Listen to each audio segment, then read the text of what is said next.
CBS Radio Mystery Theater presents...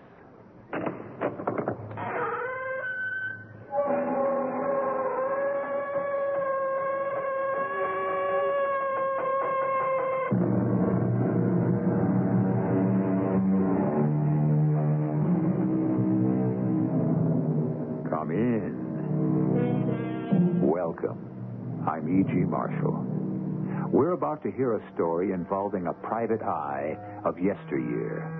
He's not to be confused with the private investigator we know today, whose work depends so much on all the electronic gadgets of our technological age. No, this man lived in simpler times, back in the post-war 40s. He was really a man of the streets, and in Raymond Chandler's words, down these mean streets a man must go who is not himself mean, who is neither tarnished nor afraid. Nevertheless, sometimes he gets into trouble along the way. Take his gun, Dickie, under the left shoulder, and get his wallet while you're at it. Sure. Watch your hands, pal. I get nervous. Such a big gun and such a little guy. And what is your name, my friend? Colbridge. Ah, yes. Abner Colbridge, private investigator. Private eye, huh? I thought he was a cop. And what are you investigating tonight, my friend? That's my problem. Are you acquainted with the young woman in green? That's your problem. To find out.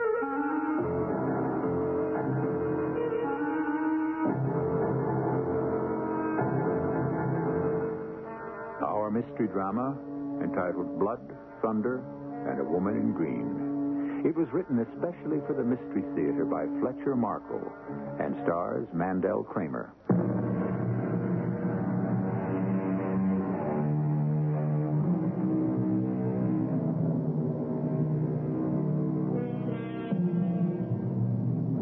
We're going to meet a private eye in the course of a night's work that happened over 30 years ago. Around that time, Raymond Chandler, speaking of the fictional private eye, observed, he's a lonely man, and his pride is that you will treat him as a proud man, or be very sorry you ever saw him. He talks with rude wit, a lively sense of the grotesque, and a contempt for pettiness. Well, here comes Abner Colbridge. He's no Philip Marlowe, believe me. Just a minor brother in that fraternity of tough guys back in the Marlowe era. A private eye of long ago who's certainly going to need his sense of the grotesque before his story is done.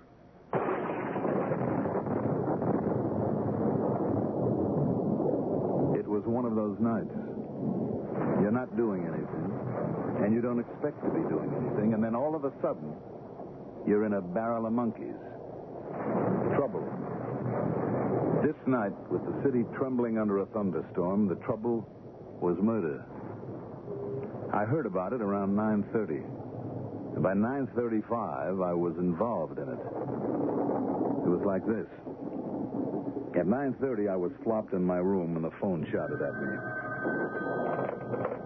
Yeah, hello. Colbridge. Well, what if it is? Who's this? Abner, it's Bo Peep. Who? Peepermende, Abner. Bo Peep. Oh, hello, Bo. I'm sorry. I was half asleep, just settling my dinner. How's the eye of the news? Abner, listen. 15 minutes ago, I got the picture of the year. I just got in. The picture of the year. 2 years, 5.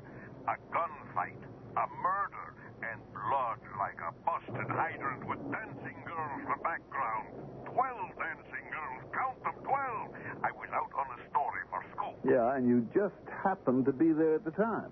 You just happened to have your camera with you. Oh, you know me, Abner. I always know where to be. Sure, Bo, sure. I read the dust jacket of your book. Right. But it's the picture of the year, I tell you, and the story. Of the decade, Bo. The century. What are you calling me for? Well, I'm coming to that, Abner. Call the papers. Listen, will Call you? your publishers. Maybe they can get it engraved in time for the third printing. Abner, please. Mail me a print, Bo. I'm sleepy. Abner, listen.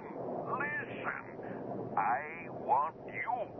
I want you to come right over. I got a job for you. What's the matter? Can't you get a messenger boy? Abner, cut it out. We're wasting What kind of job? Bodyguard, and besides... Bodyguard? Now, let's get this clear, Bo. It's a lousy, rotten, wet night. And I have a failing reputation to maintain as a private investigator. Now, if you're in deep, call a cop. Bodyguard. Abner, please let me finish. Bodyguard for me, investigate for them. They're good for a fat fee, Abner. Who? Scoop. The picture tabloid. I told you. I was out on a story for them when I saw the gunfight. I've got a murder on film right here in my hand. It's the picture of the year, believe me. I'll believe it when I see it. I gotta develop, Abner. I got no time to argue. You haven't. You just come on over to my place. You know where it is, Lucerne Apartments. I know where it is, Bo, and I'm not interested. You will be. Oh, listen, there's somebody at the door. It's probably Miriam. Oh, wait till you meet this Miriam Taylor, Hefner. She's green as grass, but she's got a lot of guts. So grab a cab and come on over. No. Capital N, capital O. Same old Hefner. I gotta get my door. I'll see you.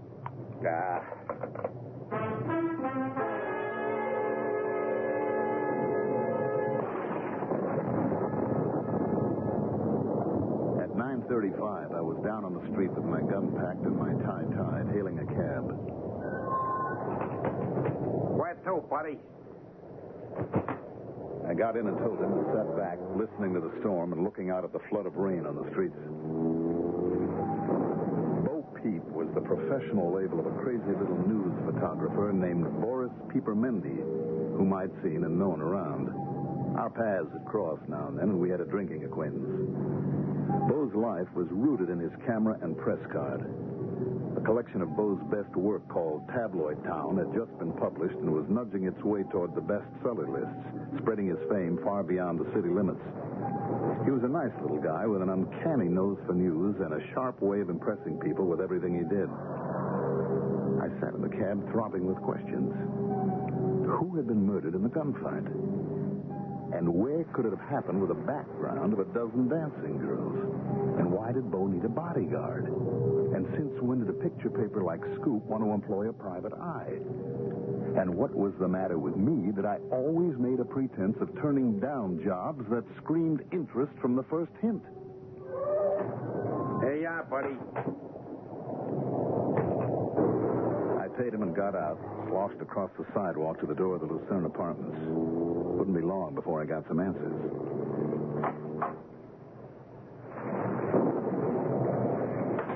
Bo Peep, 219.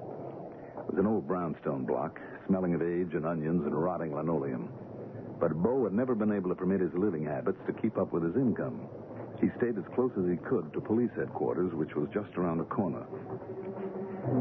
The elevator was up on another floor, and I only wanted the second, so I used the stairs. Little winds were rattling around the stairwell and through the high, hollow halls. One minute the storm seemed vague and remote, and the next minute like another planet coming down through the roof. 219 was a few doors down the hall to the left at the top of the stairs. There were 3 naked bulbs offering a hard white light at intervals along the hall, and the second one was over Bo's door. The door was slightly ajar, and from under it came a narrow, curling snake of red, sparkling in the strong light. Blood. Blood has a way of letting you know that your first guess wasn't wrong. I kicked the door open. Bo was lying half on his side and half on his back on the floor, feet toward me, and the door just grazed his foot on its way in. There was an injured speed graphic with a flashbulb attachment beside his outstretched left arm. His right arm was clutching at a red pulp of stomach where somebody had done terrible things with a knife.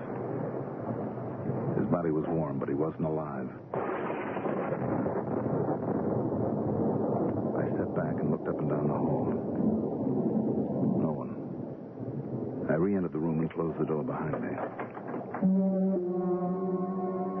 I thought of Bo saying that he wanted a bodyguard, that there was no time to argue, that he had to develop, and that there was somebody at the door.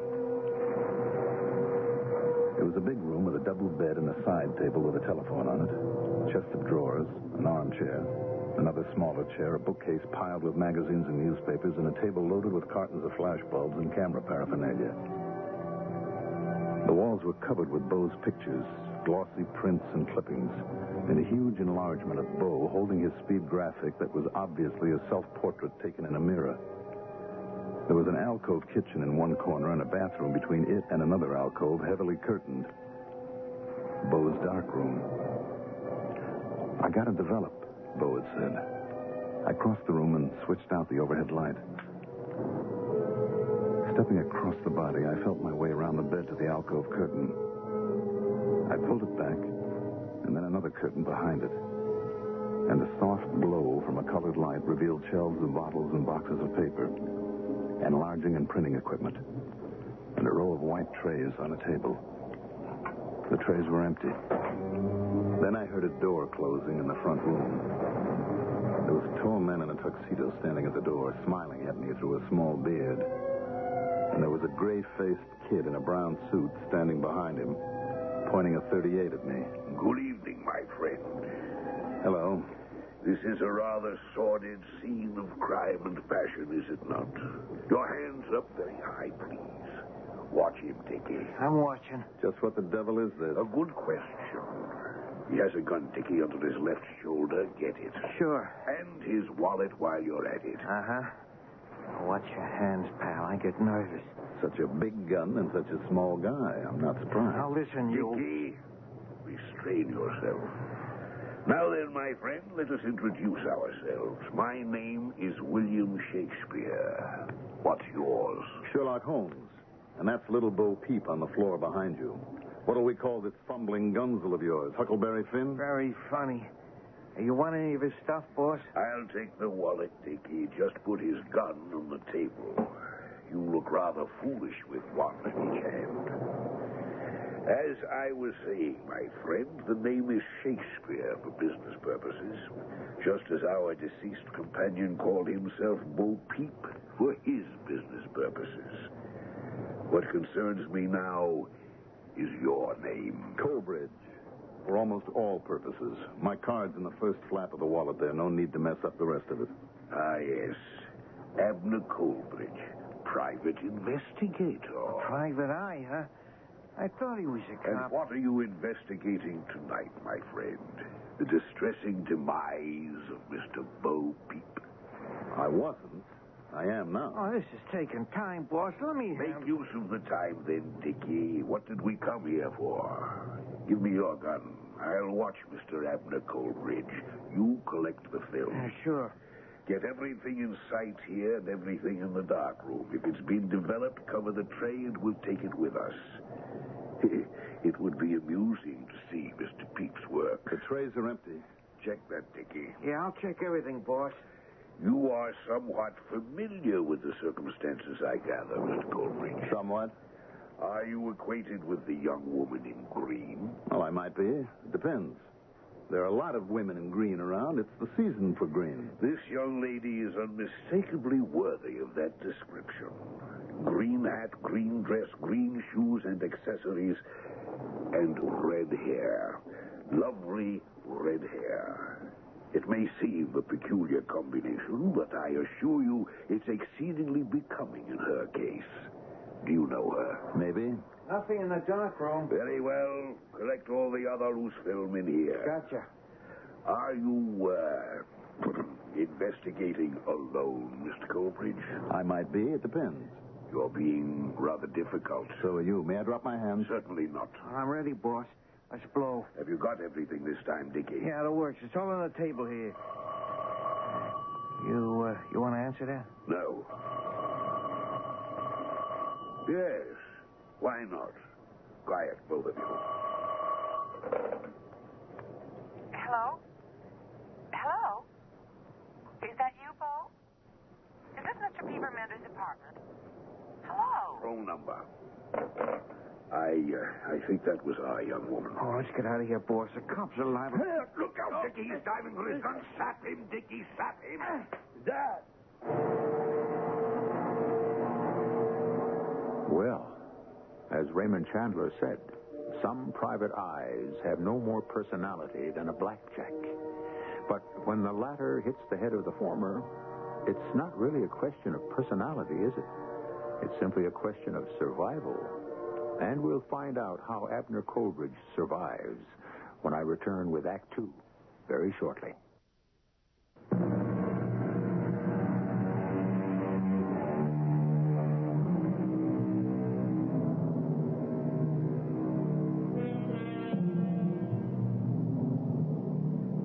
Abner Coleridge, a private eye at work in the post-war 40s, has answered a phone call for help from a photographer friend whose professional name is Bo Peep. Bo claims to have just taken a most unusual photograph. So unusual that he wants Abner to act as his bodyguard while he develops it. But by the time Abner gets to Bo Peep's apartment, his friend is dead, murdered. And there is no trace of the photograph in Bo Peep's darkroom. Two rather sinister strangers arrive while Abner is searching the apartment. While attempting to outwit them, Abner is put out of commission by a well-placed blow from a blackjack. Whatever it was the kid hit me with, he hit hard. And the floor came up to meet me. I saw a few thousand women in green with red hair, and they all looked like those distorting mirrors at amusement parks and penny arcades. I saw William Shakespeare, the old and the new. The only difference was that the new one was wearing a tuxedo. I saw stars, and I felt my nerves stretching like licorice. Smelled a sick, sweet smell and tasted the salt of sweat. Then I saw 12 dancing girls. Count them, 12. And they were on a billboard. And I saw them from the back seat of a car that was turning into an alley, and I heard a familiar voice. That Bo Peep must have been standing right about here when he got the picture. I was positive that I was conscious for a minute. Then I blacked out again.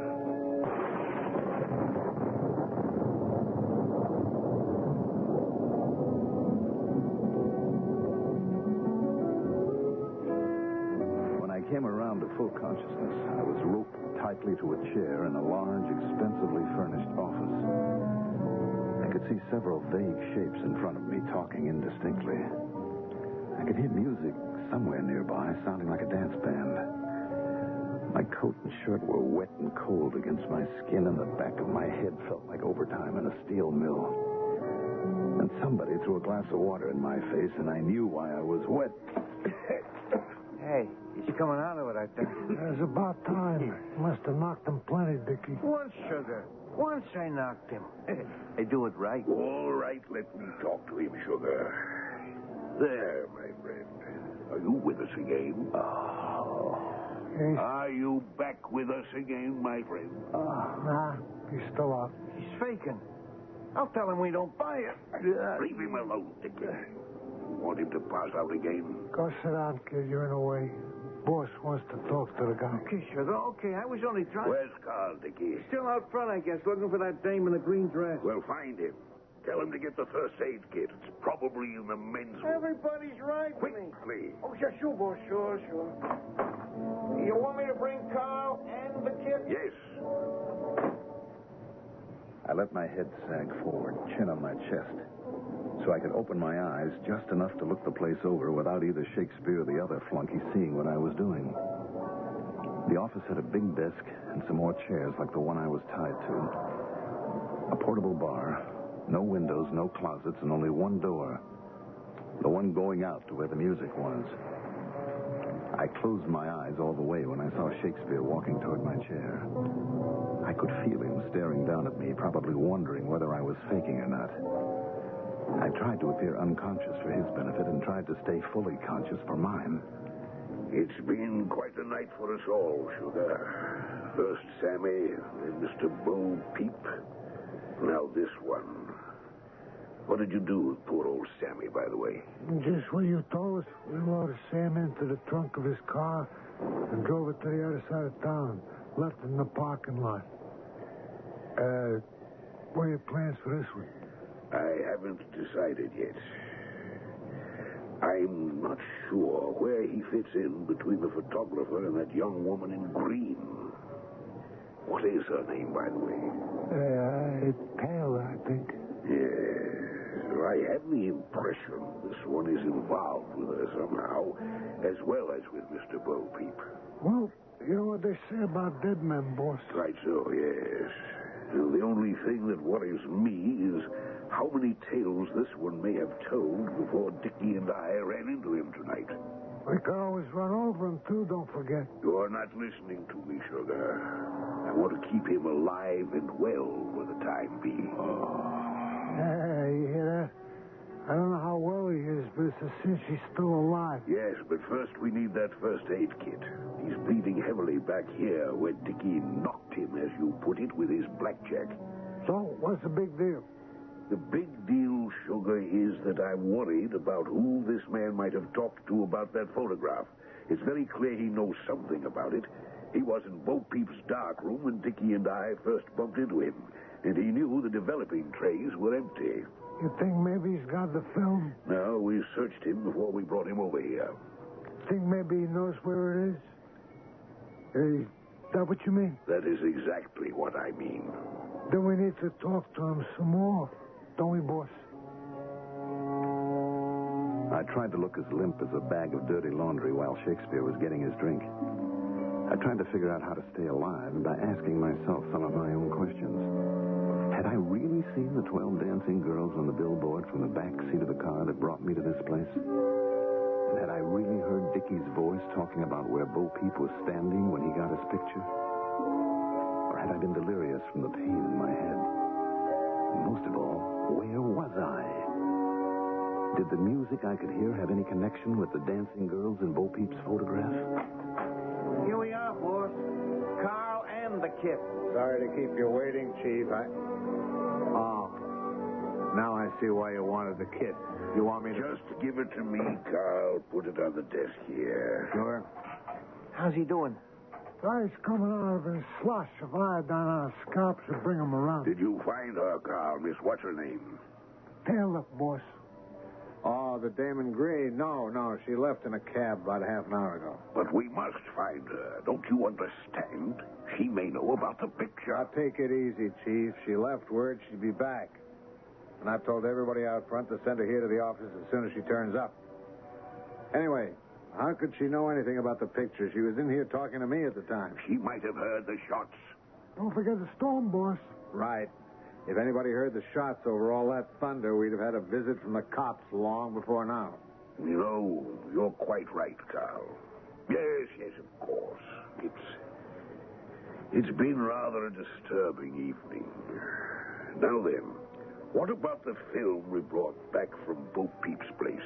Marty's taking care of that. It's being developed by a friend of his, a guy we can trust. Marty's with him right now, and he'll call us on the private line after he's checked everything out. Good.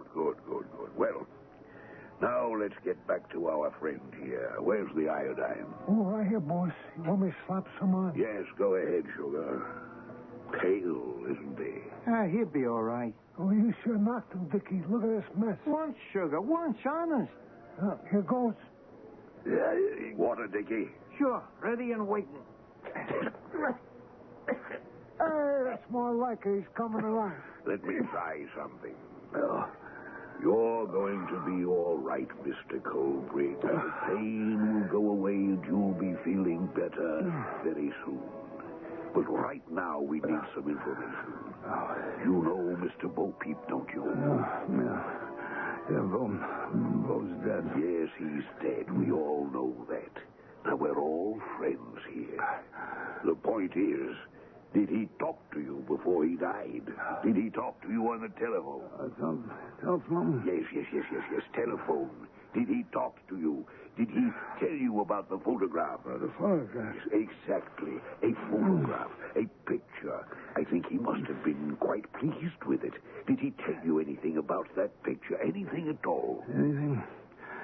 I think he's faking. Shut up. Let the boss do the talking. Tell us what you know, Mr. Colbrig. It's extremely important to me. I know you. Of course you know me, and I know you. But what about that photograph? Did Bo Peep tell you anything about it? A picture of a shooting, wasn't it? The killing. Sadly. Did you Sammy? Hey, how do you know about Sam? Quiet, all of you, very quiet. Now, what about Sammy, Mr. Colbridge? What about him? Died. Did you say Sammy died? Died. You got me tied up here. Oh, damn, it was just a coincidence. He couldn't have known about Sammy. I know you. You zapped me. What'd you zap me for? What's this all about, Shakespeare? What am I doing here? Bloody fool. You said it, Chief. He's bloody in more ways than one. Now, listen to me, Shakespeare. Put the gag on him, Sugar. Yeah, sure, boss. Give me that napkin on the tray there, Dick. Is it big enough? That'll do. You're going to be sorry, Shakespeare. You do. I'll take care of him for a while. It's nice and tight. I'm sorry we took the time to bring him here. He's more trouble than he's worth. Why did you bring him, Chief? Because I wasn't certain enough of what he knows or doesn't know to either leave him there or kill him. Don't you think one corpse is enough? That's what started all this, remember? Unfortunately, Carl, there are now 2 corpses. 2? You mean... I mean the photographer, of course. Dickie had to dispose of him the first time he went off to the film. We followed him to his apartment in my car.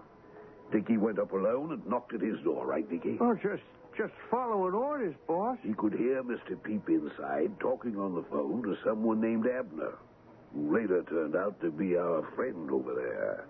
But he kept right on knocking at the door. Mr. Peep finally answered it, but he put up a fight. Dickie had to use his knife on him.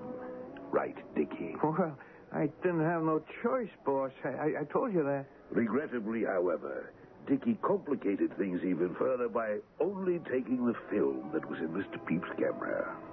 Later, when we discovered it hadn't even been exposed, I had to go back to the apartment with him. That's when we ran into our friend, Mr. Abner Colbridge, in person. If you ask me, Chief, I'd say you're talking too much in front of our friend over there. Yes, I'm always talking too much. Well, I think Mr. Colbridge will have to go anyway. Well, now, listen, Chief, this isn't the old days. Don't get too carried away. Oh, hi, Mr. Shakespeare. Were you looking for me? Yes, indeed I was, Miss... Taylor. Miriam Taylor. Yes, do come in, Miss Taylor. Thanks. Miriam Taylor was wearing a floppy green hat, a green dress, green shoes and accessories, and a lot of long red hair. She was very pretty. She frowned a little when she saw the bound and battered mess that was me, but she didn't say anything.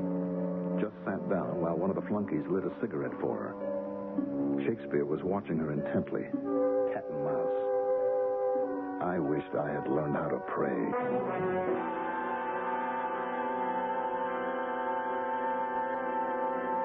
Well, so far we've had our share of blood and more than a little thunder. And now, at last, we've met the woman in green. Poor Abner Colbridge, our frustrated hero, is fit to be tied. And yet, being tied as well as gagged, he's not really fit to cope with the arrival of our heroine. There's always the possibility, of course, that Miss Taylor may not be a heroine at all.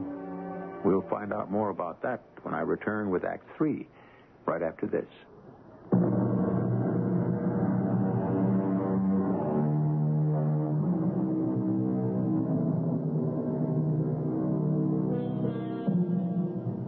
Years ago, when World War II was over, we thought we were living in the best of times. But crime is always with us, in good times or bad. And even though we didn't have sophisticated bugging devices to invade our privacy back in the 40s, we still lived in the shadow of blackmail and the black market, and there was plenty of work for a private eye. Which brings us around to Abner Colbridge, our hero with a headache from a blackjack. So there I was, tied to a chair with a gag in my mouth, unable to do anything but wait and see what was going to fall into place between Shakespeare and his 3 flunkies and the young woman in green.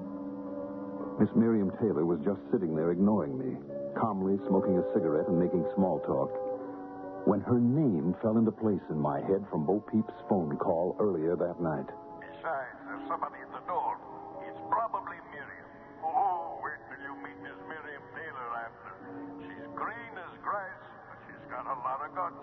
I was just wondering whether it had been Miriam Taylor or Dickie at Bo Peep's door when the small talk in the office was interrupted by the telephone.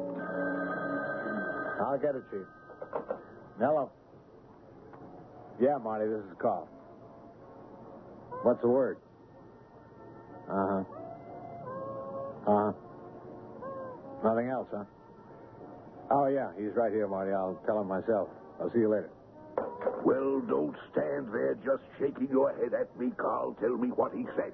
Somebody's wedding, 2 conventions, and a lot of pin-up girls.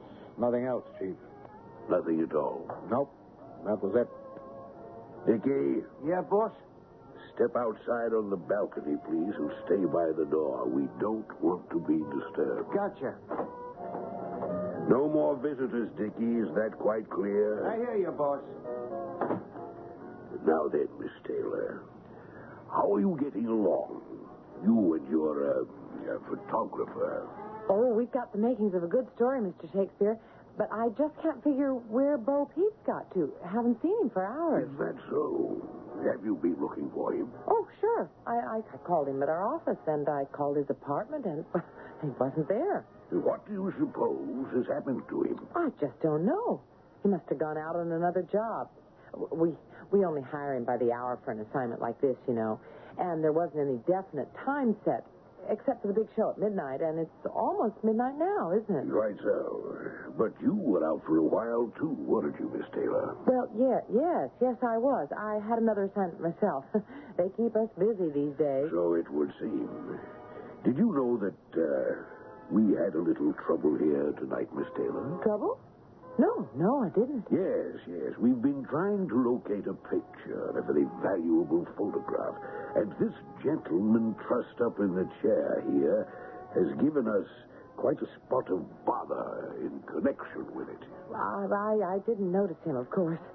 Do you know who he is? Why, no, I've never seen him before. But surely his presence must have aroused your curiosity when you came in a few minutes ago. Yes, I'll admit I was a little puzzled. I mean, he looked so miserable.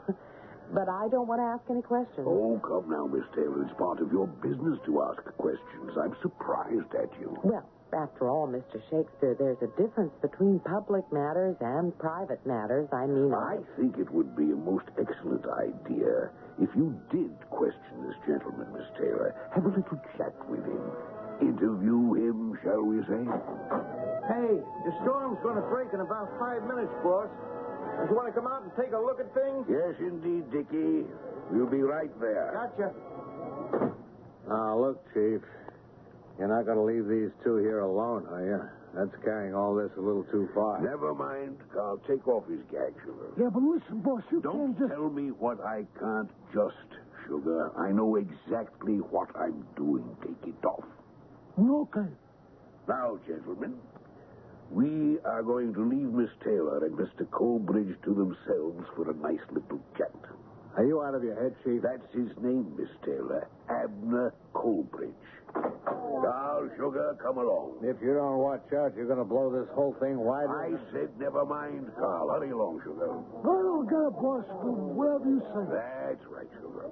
Call us if you need us, Miss Taylor. We'll be right out here on the balcony. but please, Mr. Shakespeare, I don't understand. Just call us. I don't understand either. But don't say anything. It's some kind of trick. They must be listening. I thought you must be Abner Colbridge when I first saw... Don't say anything. They must have a way of listening, or Shakespeare would never have left us alone here together. He's after a photograph, and he's desperate. He's trying every angle he can think of. That's a heavy door. Who can eavesdrop? It's also the only way out of here. I know that. But this place is almost soundproof. Is there a dictaphone or any kind of intercom over there on a desk? No. No, nothing at all like that. Just a couple of telephones. Either one of them off the hook? Nope. There's just no way they can hear us. Anyway, I'll whisper. It's got to be a trick of some sort. Now be careful. This is life and death stuff along about now. I know it's life and death. I've seen a sample of the death. I made a terrible mess of explaining myself a minute ago on purpose. I wanted to get involved. I came back here with that in mind. What's this all about? Where are we? And who are these people? And what was the picture Bo Peep got that caused all this? Who was murdered in the first place and what? Let me tell you. I've been waiting to talk to you for almost 2 hours, ever since Bo said he was going to call you. How did you know he called me? Because he called me first. Now, shut up and listen, Colbridge. Call me Abner. You're probably the last person who ever will. My name's Miriam. Taylor, yes, I heard. Who are you? I work for Scoop, the picture tabloid. I came here tonight with Bo Peep to do a story on... Came where? Where are we? We're in the upstairs office of a new nightclub called The Tempest. It's owned by that maniac who calls himself Shakespeare. The room we're in is on a sort of balcony overlooking the dance floor. And that's opening night you hear out there. Shakespeare's real name is Bulwer Townsend. And he's a six-faced crook who brought an elaborate black market system over here from England 5 years ago. He's been cleaning up, of course, during the war. And now that he's out of one business, he's bought himself into another. And where did you get all this information? From Bo Peep tonight, before, that poor little guy. Yeah. All right, go on. Well, we hired Bo to do the pictures on a story for the On the Town page. He knows everybody. Anyway, this club, The Tempest, gets its name from a routine they're going to have at midnight every night. They turn on wind machines, rattle a thunder sheet, and drop confetti, and the dance floor rocks, and the band plays Stormy Weather. That's what they're out there waiting for right now. That or listening to us. Now, what about this picture Bo had that they're all so anxious to get hold of? I'm coming to that. When Bo and I arrived here tonight, and the real storm was on, Bo figured he ought to get a few outside shots of the club. A good angle, I thought, seeing the Tempest inside and out. and he was around the back in the alley, taking pictures in the lightning flashes, when he accidentally got the gunfight. What gunfight? Bo Peep told me on the phone. The way I understand it, that maniac Shakespeare and his former partner had a shoot-'em-up out in the alley. A gunfight. They've been quarreling for weeks, Bo said. And lucky little Bo just happened to get them in a shot he was taking of the old Dancing Girls billboard out there. Billboard? Tell me more. It belonged to the club that was here before Shakespeare took over and remodeled the place. Then I did see it. Well, everybody's seen it. But not with a murder taking place in front of it. Bo took off like a rabbit, of course. Scrambled over to his place with a roll of film, phoned me, and then you. He wanted to have everything set up for the cops to walk in. A scoop for Bo Peep, and a scoop for Scoop. And he wanted your protection, I guess. I figure he just never thought about being followed. Well, what happened to the picture? I'm getting to that. Well, get there faster. Bo said he'd call me back at the club here as soon as he got the film developed to let me know if it was any good or not. I was getting interviews with everybody here and looking for angles. Come on. Well, I waited and he didn't call. And there'd been plenty of time for Bo to develop and know if the negative was any good, even if it wouldn't be dry enough for printing. So I called him. Somebody answered and let me prattle on for a minute and then said, "Wrong number." But I knew it wasn't a wrong number. I know the sound of a ring on Bo's phone. There's a catch in it, like a hiccup. I know. I was there. You were there? With Shakespeare? Yeah, we'll come to that. Now, wait a minute. How did you know it was Shakespeare? I'd been talking to him, getting an interview, only an hour or so before that.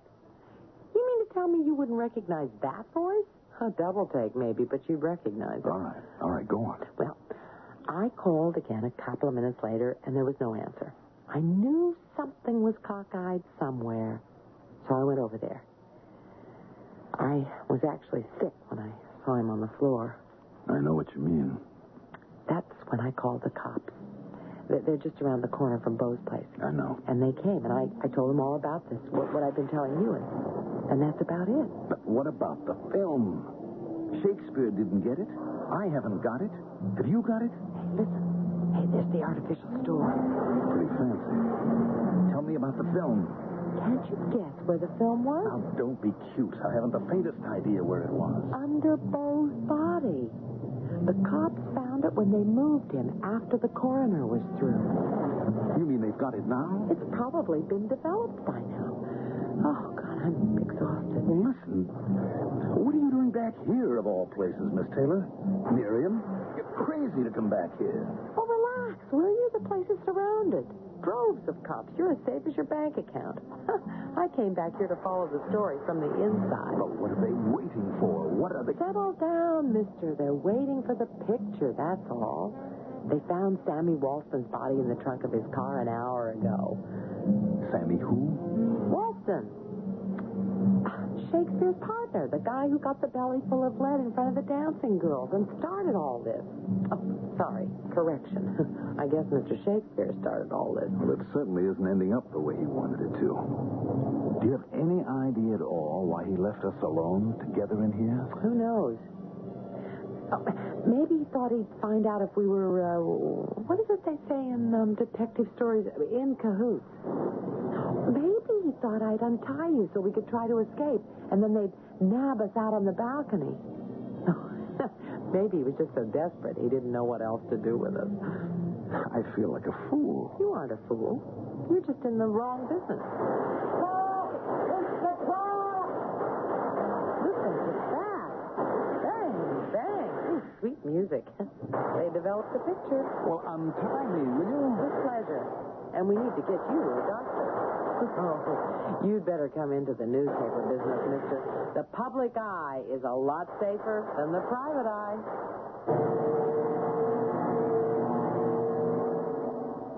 And so, as Raymond Chandler said, a private eye must always have a lively sense of the grotesque, especially if he's going to have to play second fiddle to a third party who happens to be a lady from the Fourth Estate.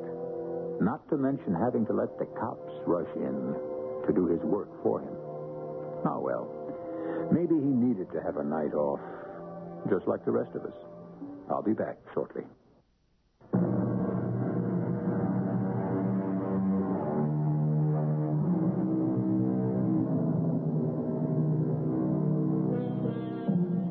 At the beginning and between the acts of our story, we included a few quotes from Raymond Chandler. And I'd like to round things off with just one more. All men must escape at times, Mr. Chandler once said, from the deadly rhythm of their private thoughts. It is part of the process of life among thinking beings. It is one of the things that distinguish us from the three-toed. Unquote. Our cast included Mandel Kramer, Jackson Beck, Patricia Elliott, Robert Dryden, and William Griffiths. The entire production was under the direction of Hyman Brown. Radio Mystery Theater was sponsored in part by True Value Hardware Stores and Buick Motor Division. This is E.G. Marshall inviting you to return to our Mystery Theater for another adventure in the macabre. Until next time, pleasant dreams.